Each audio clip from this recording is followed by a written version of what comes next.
Welcome back everyone to my channel simplified maths. આજે આપણે chapter 1માં part 9માં આપણે હજુ સ્વાધ્યાય 1.4 જ કન્ટિન્યુ કરીએ છીએ. ઓકે, એમાંથી એક બે દાખલા આજે જોઈશું, પછી છેલ્લા સ્વાધ્યાય પર જઈશું. એટલે સ્વાધ્યાય 1.4 એમાં આપણે જે અમુક દાખલાઓ જોયા છે, હજુ એમાં શું છે કે અમુક તટસ્થ ઘટકવાળા એવા દાખલાઓ છે ને, તો થોડી વધારે પ્રેક્ટિસ થાય તો આપણા માટે સારું છે. એટલા માટે હવે એમાંથી હું એક આપણે લસાવાળો દાખલો જોયો હતો. હવે એક દાખલો ગુસાવાળો લઉં છું. 8મો દાખલો છે, જોજો. ઓકે, ટેક્સ્ટબુક બધાની ખુલ્લી. સ્વાધ્યાય 1.4 દાખલા નંબર 8. ઓકે, 8મો દાખલો છે, રાઈટ. એની રકમ જે છે, એની રકમ આ રીતની આપેલી છે 8મા દાખલામાં. n પર a star b is equal to a અને b નો ગુસાઅ. n પર આપ્યું છે, n પર a star b is equal to a અને b નો ગુસાઅ. ઓકે, આવું આપણને આપેલું છે, રાઈટ. હવે ગુસાઅ એટલે કે ગુરુત્તમ, સામાન્ય અથવા સાધારણ અવયવ. સામાન્ય અવયવ, અવયવી નહીં, અવયવ, ફેક્ટર અથવા તો ડિવાઇઝર. આ વ્યાખ્યાયિત દ્વિક્રિયા છે, એમાં પ્રશ્ન પૂછ્યા છે. સમક્રમી છે પહેલો પ્રશ્ન, બીજો પ્રશ્ન છે જૂથનો નિયમનું પાલન કરે છે, અને ત્રીજો પ્રશ્ન છે n પરની આ દ્વિક્રિયા માટે તટસ્થ ઘટકનું અસ્તિત્વ છે. ઓકે, આ ત્રણ વસ્તુ આમાં આપી છે. ઓકે, હવે પહેલું સમક્રમીની વાત કરો તો સમક્રમી માટે તમે જુઓ કે a સ્ટાર b છે, તો a અને b નો ગુસા છે, તો એની બદલે તમે b અને a નો ગુસા લખો તો ચાલે કે નહીં? હા, b સ્ટાર a, તો b star a is equal two b અને a નો ગુસા. ઓકે, હવે b અને a નો ગુસા લખો કે પછી a અને b નો ગુસા લખો, સરખું જ છે. ઓકે, તો ગુસામાં તો કંઈ ફરક પડતો નથી, એટલે b star a is equal to a star b થયું. એનો મતલબ શું થયો કે માટે આ દ્વિક્રિયા જે છે એ સમક્રમી છે. ઓકે, આ થયું સમક્રમીની વાત. ત્યાર પછી બીજું આવશે જૂથનો નિયમ. તો જૂથનો નિયમ જે છે એ જૂથના નિયમમાં પણ ફરી પાછું આપણે લસાઅમાં લખેલું ને એ જ રીતે. તો જૂથના નિયમમાં આપણે કેટલા ઘટકો લેવા પડશે? 3, a b અને c. તો a b c 3 ઘટકો લઉં, બિલોંગ્સ ટુ n. તો a b c belongs to n માટે આપણે ધારો કે પહેલા જૂથના નિયમ પ્રમાણે સપોઝ હું આ રીતે લખું, a સ્ટાર અને પછી કૌંસ કરીને b સ્ટાર c. હવે આપણે આને પહેલા શબ્દોમાં લખીએ તો પહેલા b સ્ટાર c નું લખવું પડે. એટલે શું થશે? a સ્ટાર અને b સ્ટાર c એટલે શું થશે? b અને c નો ગુસાઅ. બરોબર. હવે ફરી પાછો સ્ટાર નો ઉપયોગ કરો તો એમાં એવું છે a અને b નો ગુસાઅ એટલે શું થશે? હા, a અને b એટલે આમાં શું લખવું પડે? a અને પછી b અને c નો ગુસા છે, એને આખું એક કૌંસને સિંગલ એક જ પદ તરીકે ગણો. એટલે કે b અને c નો ગુસા. હવે ધ્યાન આપજો કઈ રીતે લખવાનું છે કે a અને b અને c નો ગુસા, નો ગુસા. Okay, right.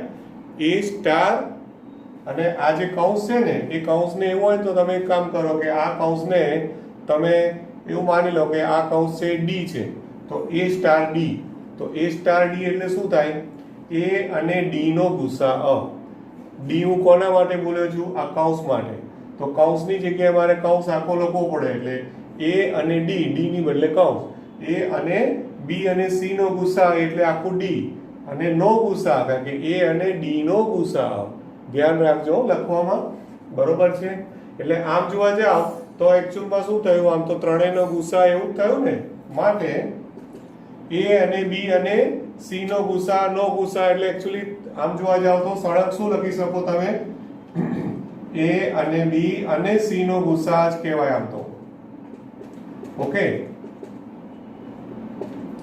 હવે આ A star B star C થયું ને, એ જ રીતે મેં પેલું લસામાં ડાયરેક્ટ લખ્યું હતું, તો એની બદલે હવે તમે બીજી રીતે પણ આમાં હું અલગ રીતે એટલે કે આ એક બાજુનું સાદું રૂપ આપ્યું, હવે આ જ રીતે કૌંસ બદલીને, તો કૌંસ બદલીને કરો તો શું થશે? A star B star C. એટલે પહેલા A સ્ટાર B નું લખો એટલે શું થાય? A સ્ટાર B એટલે A અને B નો ગુસાઅ બરોબર સ્ટાર C આવું થાય. હવે ફરી પાછો સ્ટાર નો ઉપયોગ કરો. હવે એવું માનો કે આ જે કૌંસ છે એને ફરી પાછું D નામ આપો, તો D સ્ટાર C થયું કહેવાય. તો D સ્ટાર C એટલે શું થયું? D અને C નો ગુસાઅ એવું કહેવાય ને. એટલે આ જે છે ને બરોબર, A અને B નો ગુસાઅ એ D છે, એટલે ઇઝ ઇક્વલ ટુ A અને B નો ગુસાઅ બરોબર અને C નો ગુસાઅ. ઓકે, અને C નો ગુસાઅ. જો લખવામાં થોડું ધ્યાન રાખવાનું, આમ લાગે થોડું ગડબડ થતી હોય એવું. D અને C નો ગુસાઅ, આ જે કૌંસ છે D છે એવું માની લો, તો D સ્ટાર C, તો કે ભાઈ D અને C નો ગુસાઅ બરોબર. એટલે D અને C, D ની બદલે કૌંસ છે. Okay right. તો આમ જોવા જાવ તો કૌંસ કાઢી નાખો તો આમ ત્રણે ત્રણ સાથે લખો એટલે શું થયું? આ ફરી પાછું A અને B અને C નો ગુસાઅ આવું કહી શકો બરોબર છે. હા, તો A અને B અને C નો ગુસાઅ આવું તમે કહી શકો. એટલે આ બંને પરિણામ પરથી આમ શું થયું? જૂથના નિયમનું પાલન થાય છે. ડાયરેક્ટ લખી દઉં છું કે સ્ટાર A જૂથના નિયમનું પાલન કરે છે, નિયમનું પાલન કરે છે બરોબર. હવે આ બે સિમ્પલ જ છે એકચ્યુઅલી. હવે છે ને ઇમ્પોર્ટન્ટ વસ્તુ આમાં તટસ્થ ઘટકના લીધે મેં આ દાખલો લીધો છે. ઓકે, તો તટસ્થ ઘટક આવે છે ને એટલે પ્રોબ્લેમ થાય છે, ધ્યાન આપજો. હા, હવે તટસ્થ ઘટક માટે ધારી લો, ધારો કે સ્મોલ e એ તટસ્થ ઘટક છે. ઓકે, તટસ્થ ઘટક માટે ધારો કે શું ધારી લેવાનું હંમેશા? તટસ્થ ઘટક તરીકે સ્મોલ e બરોબર. એ આપેલી દ્વિક્રિયા જે સ્ટાર છે એ સ્ટાર માટે બરોબર છે તટસ્થ ઘટક છે એવું આપણે ધારી લઈએ. સ્ટાર માટે તટસ્થ ઘટક છે. ઓકે, હવે તટસ્થ ઘટક હોય આવું ધાર્યું છે, સાચું ખોટું ખબર નથી. હવે તટસ્થ ઘટક છે તો તટસ્થ ઘટકની વ્યાખ્યા પ્રમાણે A star E is equal two E star A is equal two E. જો તટસ્થ ઘટક હોય તો એની સાથે કોઈ પણ દ્વિક્રિયા કરો તો તમને ઘટક પોતે ને પોતે જ મળે એવું કહી શકો બરોબર છે. હા, તો હવે એમાંથી કોઈ પણ એક લઈ લો, પહેલા સાથે A લઈ લો. હા, તો એનો મતલબ શું થાય? A સ્ટાર E બરાબર A લઈએ. સપોઝ મેં આ લીધું તો સ્ટાર નો મતલબ શું છે? હવે રકમ પ્રમાણે A અને B નો ગુસાઅ, તો એનો મતલબ શું થયો? A અને E નો ગુસાઅ. A અને E નો ગુસાઅ બરાબર કેટલો આવ્યો? A આવ્યો. રાઈટ. હવે લસા અને ગુસામાં ધ્યાન રાખવાનું. આનો મતલબ એ થયો કે A અને E બંનેનો ગુરુત્તમ સામાન્ય અવયવ A છે. રાઈટ. ઓકે, તો એનો મતલબ શું થયો કે આ જે ઘટક છે ને E એ દરેક A બિલોંગ્સ ટુ N વડે વિભાજ્ય છે આવું કહી શકો. ગુસા લસામાં વિભાજ્યનો કોન્સેપ્ટ આવશે. માટે તમે શું લખી શકશો અહીંયા કે E બિલોંગ્સ ટુ N એટલે બરોબર છે દરેક E જે છે ને અહીંયા E એ દરેક A બિલોંગ્સ ટુ N વડે વિભાજ્ય છે આવું તમે લખી શકો. રાઈટ, કારણ કે A અને E નો ગુરુત્તમ સામાન્ય અવયવ જ A છે. રાઈટ, તો એનો મતલબ કે જે ઈ હોય તો ઈ એ દરેક એ બિલોંગ્સ ટુ એન વડે વિભાજ્ય કહેવાય, રાઈટ? પણ એકચ્યુઅલમાં એવું તો શક્ય જ નથી. ઈ આપણને ખબર નથી ઈ સંખ્યા કઈ છે. હા, પણ કોઈ બી પ્રાકૃતિક સંખ્યા હશે, તો એવી કોઈ પ્રાકૃતિક સંખ્યા ખરી? એવી કોઈ કે જે દરેક એ બિલોંગ્સ ટુ એન, એટલે એવી કોઈ કે દરેક એ બિલોંગ્સ ટુ એન વડે વિભાજ્ય હોય એવું પોસિબલ ખરું? નથી. એવી કોઈ સંખ્યા હોય જ નહીં કે જેને કોઈ પણ પ્રાકૃતિક સંખ્યા વડે ભાગી જ શકાતું હોય, એવું પોસિબલ નથી દોસ્તો. યાદ રાખજો, આ શક્ય નથી. શું કહેવાય? કે આ શક્ય નથી. અને એટલા માટે શું કહેવાય કે તટસ્થ ઘટકનું અસ્તિત્વ નથી. અહીંયા આવું લખવું પડે, જે શક્ય નથી. અને માટે શું કહેશો તમે કે સ્ટારમાં એન પરની દ્વિક્રિયા જે છે એ સ્ટારમાં, બરોબર છે, તટસ્થ ઘટક નું અસ્તિત્વ નથી. ઓકે, આ રીતના દાખલાઓ વિચારવાના થશે. મેં એક લસાઅનો દાખલો ગણ્યો, એક ગુસાઅનો દાખલો ગણ્યો. જો લસા અને ગુસા ભૂલી ગયા હો ને તો પહેલા તો પ્રાઇમરીના કે 7મા 8મા ધોરણમાં કે જ્યાં લસા ગુસા શીખવાડ્યું હોય ને એવા 2-4 દાખલા ગણજો, આંકડાઓ, સંખ્યા લઈને. પછી એ પ્રાકૃતિક સંખ્યાઓના જ લેવાના. પછી એમાં જે ગુસા આવે અને પછી આ વાક્યો જે લખ્યા છે ને એને વિચારજો કે ભાઈ આ શું કહેવા માંગે છે. બરોબર? જેને ગુરુત્વ સામાન્ય અવયવ પ્રોપરલી ખબર હોય તો ખબર પડે કે ભાઈ આમાં શું કહેવા માંગે છે. Okay, right. હવે જો આપણે આ 8મો દાખલો ગણ્યો, ત્યાર પછી હજુ આપણે એક દાખલો, જો 9મો અને 10મો, ટેક્સ્ટબુક પર ધ્યાન આપજો. 9મો અને 10મો દાખલો બંને કનેક્ટેડ છે. મતલબ 9મામાં એમણે એવો પ્રશ્ન પૂછ્યો છે કે કઈ દ્વિક્રિયાઓ ઉપર ટોટલ 6 દાખલા આપ્યા છે. એમાં એ 6 દાખલામાં સમક્રમી છે અને જૂથના નિયમનું પાલન કરે છે કે નહીં એવું 9મા દાખલામાં ચેક કરવાનું છે. એટલે હું 9મો દાખલો નથી ગણાવતો. હવે દાખલા નંબર 10ની રકમ જુઓ તો એમાં એવું છે કે ઉપર આપેલ પૈકી, એટલે ઉપર એટલે 9મા દાખલામાં ઉપર આપેલ પૈકી કઈ દ્વિક્રિયાઓ માટે તટસ્થ ઘટકનું અસ્તિત્વ છે? આવો પ્રશ્ન છે. એટલે હું 10મો દાખલો લઉં છું. ઓકે, ધ્યાન આપજો.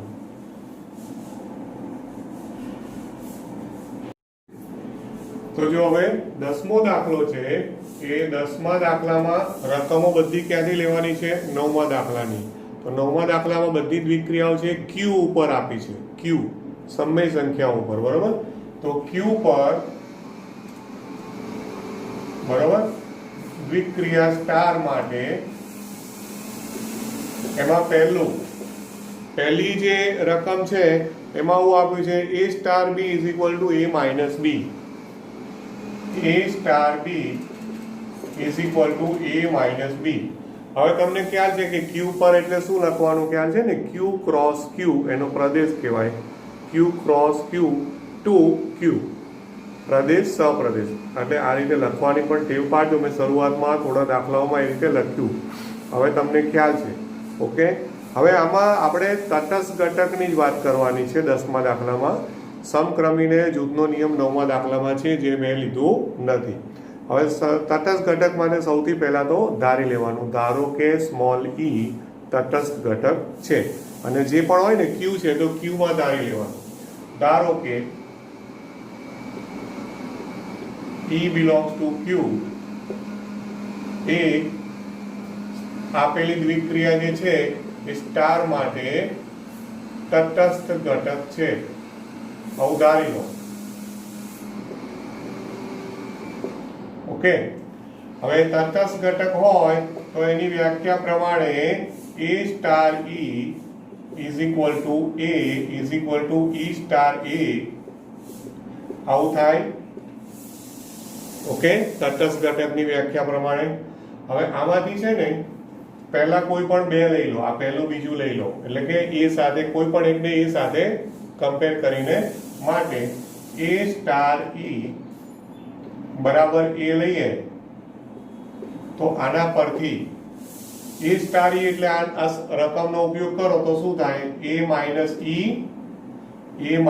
e બરાબર એ આવું થાય ને a માઇનસ બી એની બદલે a માઇનસ ઈ બરાબર એ બંને બાજુથી એ કટ કરી દો એટલે શું થઈ જાય માટે માઇનસ ઈ બરાબર 0 એટલે એ કટ થયા માટે ઈ બરાબર 0 ઓકે આવું તમને મળ્યું ને ઈ બરાબર 0 મળ્યા હવે ખાસ ઇમ્પોર્ટન્ટ વસ્તુ ધ્યાન રાખજો કે આ તટસ્થ ઘટક મળી ગયો છે એવું માનશો નહીં આ તટસ્થ ઘટક મળી ગયો છે એવું માનશો નહીં બીકોઝ કારણ શું છે કે તમે a સ્ટાર e બરાબર a નો ઉપયોગ કર્યો અને મળ્યું ને same answer e star a બરાબર a કરીને પણ સેમ આન્સર આવવો જોઈએ okay e star a is equal to a કરીને પણ સેમ આન્સર આવવો જોઈએ આ ચેક કરવાનું દોસ્તો ઓલવેઝ જો એકમાંથી ચેક કર્યું અને આન્સર આવી ગયો અને ધારો કે આ MCQ માં પૂછ્યું હોય ને તો તમે ભરાઈ જશો કારણ કે કદાચ અસ્તિત્વ ના પણ હોય તટસ્થ ઘટક નાય મળતો હોય એટલે આપણે તો એકનું ચેક કર્યો અને ABCD ઓપ્શનમાં 0 આપ્યો હોય એટલે કે હા 0 છે આન્સર લખી કાઢ્યો પણ પછી તમે પેલું બીજું ચેક કરવાનું ભૂલી જ ગયા તો પ્રોબ્લેમ થાય અહીંયા જોઈ લઈએ થાય છે કે નહીં ઓકે હવે આ જેમ a સ્ટાર e લીધું ને એવી રીતે e સ્ટાર a બરાબર a લઈએ ઓકે e સ્ટાર a ની જેમ શું લેવાનું હવે તમારે e સ્ટાર a હવે e સ્ટાર a લો તો એમાં શું થાય e ની કિંમત પાછી આ જે છે ને એ આનું સમાધાન કરવી જોઈએ એટલે આમ તો e સ્ટાર a એટલે e માઇનસ a થાય તો e માઇનસ a બરાબર a આવું થાય ને પણ e બરાબર 0 મળ્યા છે ને તો e બરાબર 0 આમાં મૂકો અને સમાધાન થાય છે કે નહીં સમાધાન થવું જોઈએ તો આમાં શું થશે માટે 0 માઇનસ a બરાબર a આવું થયું ને e બરાબર 0 મૂક્યા એવું માનીને કે e બરાબર 0 છે તો એનો મતલબ શું થયો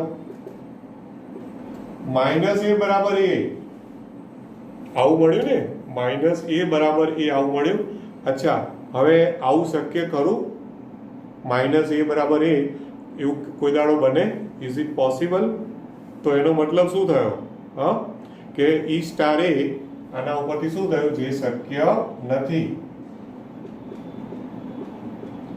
રાઈટ અને એનો મતલબ શું થયો કે e star a is not equal to a થયા ઇક્વલ ટુ a લીધા તો ખોટું પડ્યું આ શક્ય નથી માઇનસ a બરાબર a લેવાય નહીં એટલે શક્ય જ નથી માઇનસ 2 બરાબર 2 થાય ના થાય એટલે e star a not equal to a એનો મતલબ કે આમાં આન્સર શું લખશો કે સ્ટાર જે છે એમાં તટસ્થ ઘટક આ દ્વિક્રિયામાં તટસ્થ ઘટકનું અસ્તિત્વ નથી દોસ્તો હા ફસાઈ જશો કે નહીં મલ્ટિપલ ચોઇસમાં આવ્યું તો તમે એકમાંથી ચેક કર્યું આન્સર આવ્યો અને બીજામાં પાછું એને આને શું કહેવાય આપણે ખબર છે ને તાળો મેળ હા ટેલી કર્યું તો ટેલી કર્યા વગર જો તમે આમ ઓપ્શન આપી દીધું તો પતી ગયું ને ઓકે માટે તમે શું કહેશો કે આ જે દ્વિક્રિયા છે એમાં તટસ્થ ઘટકનું અસ્તિત્વ નથી બરોબર છે તટસ્થ ઘટકનું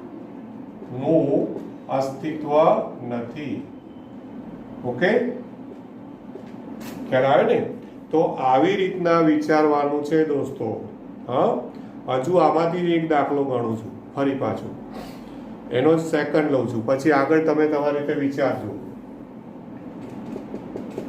સેકન્ડ એના દસમાનું બીજું એટલે કે નવમાનું બીજું રકમ તો સેમ જ છે તો એ રકમ આપી છે તમને a star b is equal to a square plus b square a star b is equal to a square plus b square બરોબર a star b is equal to a square plus b square okay આવી રકમ આપી છે આમાં પણ પાછું ધારી લો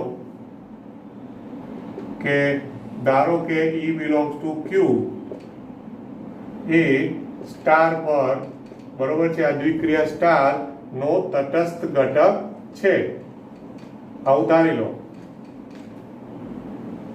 બરાબર હવે તટસ્થ ઘટક હોય તો તટસ્થ ઘટકની વ્યાખ્યા મુજબ A star E is equal to A is equal two E star A આવું થશે. બરોબર છે? Okay, right. હવે એમાંથી પહેલા કોઈ પણ બે લઈને આપણે E શોધીએ જોઈએ તો. માટે A સ્ટાર E બરાબર A લઈએ આના પરથી, તો હવે A સ્ટાર E નો ઉપયોગ કરો એટલે શું થશે? A square plus E square is equal to A. આવું થાય ને? A square plus E square is equal to A. આ જ રકમનો ઉપયોગ કર્યો. તો આમાંથી E સ્ક્વેર ને કરતા બનાવો કારણ કે આપણે E શોધવાનું છે, રાઈટ? તો E square is equal to A minus A square. આવો આન્સર મળ્યો. બરોબર છે? ઓકે. હવે ઇમ્પોર્ટન્ટ વસ્તુ છે, જો ધારો કે તમે A બરાબર 2 લો તો, કારણ કે આમાં જો A B બધું Q ઉપર છે, Q માંથી સમય સંખ્યામાં તમે કોઈ પણ લઈ શકો, તો આ શક્ય નથી એવું મને દેખાઈ રહ્યું છે. કેમ શક્ય નથી? તમે કોઈ બી એક સમય સંખ્યા મૂકીને ચેક કરો. સપોઝ હું A બરાબર 3 મૂકું, તો A બરાબર 3 મૂકો તો 3 ઓછા 9, તો 3 ઓછા 9 કેટલા થયા? -6. તો E સ્ક્વેર બરાબર -6 વર્ગ છે. E સ્ક્વેર એટલે વર્ગ છે. વર્ગનો આન્સર માઇનસ આવ્યો એવું કોઈ દાડો Q માં સંભવ છે નથી. સ્ક્વેર નેગેટિવ થાય એવું માત્ર ક્યાં શક્ય છે? યાદ છે ને? સંકર સંખ્યાઓ, કોમ્પ્લેક્સ નંબર્સ. તો કોમ્પ્લેક્સ નંબર્સમાં તો આપણે આમાં પડવાનું જ નથી. આપણે આમાં Q આપ્યો છે તો Q નું જ વાત કરવાની. વાસ્તવિક સંખ્યાઓની બહાર તો જવાનું જ નથી. એટલે સંકર સંખ્યાઓનો પ્રશ્ન જ નથી. તો આ શક્ય નથી. એનું રીઝન શું કહીશું ખબર છે? આ શક્ય નથી કારણ કે જો તમે કોઈ પણ કિંમત લઈ લો, 3 જ લેવું જરૂર નથી, લઈએ તો E સ્ક્વેર બરાબર 3 માઇનસ 9, એટલે આન્સર કેટલો આવ્યો? E સ્ક્વેર બરાબર -6, જે શક્ય નથી. અને એનો મતલબ શું થયો? હવે પેલું બીજું ચકાસણી પેલું કરવાનું રહ્યું જ નહીં, બીજું ચેક કરવાની જરૂર જ નથી. આના ઉપર તમે શું કહી શકશો? તટસ્થ ઘટકનું અસ્તિત્વ નથી. બરોબર? માટે તટસ્થ ઘટક, આ જે દ્વિક્રિયા સ્ટાર છે, એ સ્ટારમાં તટસ્થ ઘટકનું અસ્તિત્વ નથી. બરાબર ને? તો જો આવી રીતે મેં 8મો દાખલો લીધો, પછી 9માં જે છે એ આપણે નથી ગણ્યું, ક્રમનો નિયમ, જૂથનો નિયમ. 10માં ફરી પાછા મેં 2 દાખલા તમને બતાવ્યા, રાઈટ? ઓકે. તો આ રીતના તમે પ્રયત્ન કરજો, તો પછી તમને ધીમે ધીમે કરતું મગજમાં બેસી જશે કે શું કહેવા માંગે છે. ઓકે દોસ્તો, હવે આમ તો દાખલાઓ ગણીએ તો ગણી જ જવાય એવું છે, પણ હવે તમે આવી જાઓ છેલ્લા સ્વાધ્યાય ઉપર. તો પ્રકીર્ણ સ્વાધ્યાય જે છે, હવે પ્રકીર્ણ સ્વાધ્યાય છે એમાં છે ને મોટાભાગના દાખલાઓ તો બધા આમ રિપીટ હોય. ઓકે. એમાંથી પહેલા અત્યારે હું તમને ટેક્સ્ટબુક હોય તો ટીક કરાવી દઉં જે ઇમ્પોર્ટન્ટ દાખલાઓ છે. ઇમ્પોર્ટન્ટ જે દાખલાઓ છે એને તમે ટીક કરી લો, રાઈટ? તો એમાં એક તો દાખલા નંબર 2 બધા ટીક કરી રાખજો. બીજો દાખલો, પછી ચોથો દાખલો થોડો વિચિત્ર છે. ઓકે, ચોથો દાખલો જરા વિચિત્ર છે. તમને ડાઉટ લાગે તો મને કહેજો, તો હું એ ગણી અને ગ્રુપમાં મૂકી દઈશ, અથવા ટાઈમ મળશે તો આપણે અહીંયા પણ ગણી નાખીશું. એટલે બીજો, ચોથો બધા ઇમ્પોર્ટન્ટ છે. બરોબર? પછી પેલા આ બધા દાખલા હોય ને એ તમારે બહુ ગણવાની જરૂર નથી એક્ઝામમાં, કે આ કંઈક શરતો આપી હોય કે આવી કન્ડિશન હોય તેવું ઉદાહરણ આપો, આ ટાઈપનું ઉદાહરણ આપો. તો ઉદાહરણ આપણે જાતે બનાવીને રકમ બનાવીને તમારે ઉદાહરણ આપવાનું હોય ને એવા દાખલાઓ યુઝ્યુઅલી બોર્ડમાં એક્ઝામમાં આપણે પૂછતા નથી.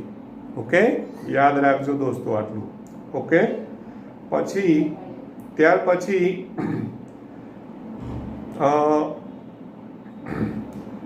8મો જે છે ને, જો 8, 9, 50 પેલામાં આવી ગયા આપણે શેમાં? સંમિતતા ને બધું આવ્યું, સ્ટાર્ટિંગનું સંબંધ. ઓકે, તો 8મો છે એક આઈએમપીમાં આવશે. પછી 10મો દાખલો છે, 10મો એ એમસીક્યુ છે. 10મો છે ને એ માત્ર એમસીક્યુ છે. ઓકે, આ બધા જે પણ હું ટીક કરું છું તમને એ તમારે ખાસ ગણવાના જ્યારે પણ આપણે જાતે પ્રેક્ટિસ કરો ત્યારે. અને બીજું કે ટેક્સ્ટબુકમાં જેટલા પણ એમસીક્યુ હોય દરેક સ્વાધ્યાયની પાછળ 2-4 એમસીક્યુ છે. ઓકે, તો આખી બુકના એમસીક્યુ ભેગા કરશો ને તો ખાસા બધા થશે. એવું ના માનશો કે ઓછા છે. ઓકે, એટલે એ બધા એમસીક્યુ તો તૈયાર હોવા જ જોઈએ, કે એમાં શક્ય છે કે એની જ રકમમાં સહેજ ફેરફાર કરીને બી એમસીક્યુ બનાવાય. એટલે એ બધા તો ખાસ જોજો. હવે ત્યાર પછી એક 15મો દાખલો છે. 15મો. ઓકે, સમાન વિધેયો છે કે નહીં એ તમારે ચકાસવાનું છે. એ પણ આઈએમપીમાં લેજો. Okay, right. હવે આમ તો મારી ઈચ્છા એવી છે કે સ્વાધ્યાય 1 જે છે એ તમે આખું જાતે પ્રયત્ન કરો અને પછી તમે જે મને કહો ડાઉટ્સ, તો જો તમે એવું કરો તો વધારે સારું છે. રાઈટ. એટલે આ લેક્ચર તમને જ્યારે મળે એ વખતે તમને એવું લાગે તો લાઈવ ચેટમાં ટાઈમ મળે તો કહી દેજો કે અમે જાતે કરીશું. અને નહીં તો પછી જો મારે ગણવાનું હોય, આપણે બધા તો નહીં પણ 1-2 દાખલા પણ આમાંથી જોવા હોય તો એ હું નેક્સ્ટ સેશનમાં લઈ લઈશ. મને ગ્રુપમાં તો નહીં કહી શકું, પર્સનલી કહી દેજો કે ભાઈ સર ગણાવો, તો પછી હું લઈ લઈશ. બરાબર છે? હવે મને હમણાં એક આજના લેક્ચરમાં પૂછેલું હતું યુગ્મ ને અયુગ્મ વિધેય સમજાવજો. આવું મને પૂછેલું હતું. આઈ થિંક ફૈઝાન કે રેહાન કોઈએ પૂછેલું હતું. તો એ તો આપણે 11થમાં આવી ગયું છે, તો પણ યાદ કરાવી દઉં તમને કે યુગ્મ વિધેય એ આની સાથે કોઈ લેવા દેવા નથી. પણ યુગ્મ અને અયુગ્મ વિધેય છે ને, યુગ્મ એટલે ઇવન ફંક્શન. બરોબર? તો હવે એને શોર્ટકટમાં યાદ રાખજો. વિધેય કેવું છે, પ્રદેશ સપ્રદેશ એ બધું જવા દો. વાસ્તવિક વિધેય તો હોય પણ વિધેયમાં જો f of -x બરાબર fx થાય તો f યુગ્મ વિધેય છે. આવી એની વ્યાખ્યા છે. f of -x બરાબર fx થાય તો એ યુગ્મ વિધેય છે. દાખલા તરીકે એક સહેલું ઉદાહરણ આપું છું કે ભાઈ fx બરાબર x² લો તો હવે x² માં તમે x ની બદલે -x મૂકો તો શું થવાનું? -x². તો શું થવાનું? x² જ થવાનું ને. કઈ ફરક પડ્યો? એટલે fx જ થયું. માટે આ ઉદાહરણ મેં શાનું આપ્યું કહેવાય? યુગ્મ વિધેયનું. ઓકે, પછી અયુગ્મ વિધેય. અયુગ્મ વિધેય. ઓકે, હવે અયુગ્મ વિધેય છે. અયુગ્મ એટલે એને ઓડ ફંક્શન કહેવાય. Odd function.